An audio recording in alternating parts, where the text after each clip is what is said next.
আমাদের এগোনোই আমাদের পশ্চিমবঙ্গের আগামী দিনের বিকাশ। তাই পশ্চিমবঙ্গের বিকাশের জন্য আমরা এই 7টা সিটকে উপহার দেবো, এটাই আমাদের টার্গেট। আর সেই টার্গেটকে সামনে রেখেই আমরা এগোচ্ছি।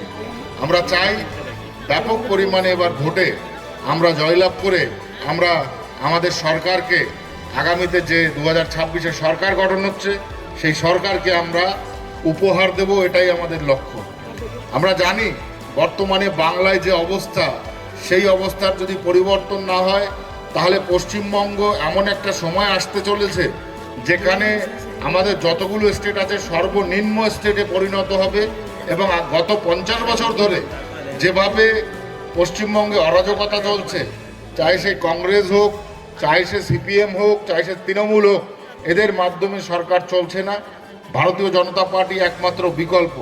আর যে বিকল্পকে আমরা প্রতিষ্ঠা দিতে চলেছি, সেই প্রতিষ্ঠার মাধ্যমেই আমাদের শিল্প, আমাদের শিক্ষা, আমাদের কর্ম, আমাদের আগামী দিনের স্বাস্থ্য, সমস্ত কিছু আমরা বিকাশ লাভ করাবো।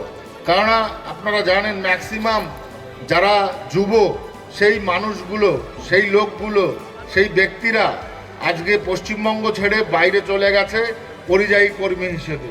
তো তাহলে আমাদের কর্তব্যটা কি? পশ্চিমবঙ্গে যদি আজকে শিল্প, শিক্ষা, স্বাস্থ্য যদি ব্যবস্থা ভালো না থাকে, তাহলে এই মাটিতে কি হচ্ছে, কি করছে বর্তমানে এই সরকার?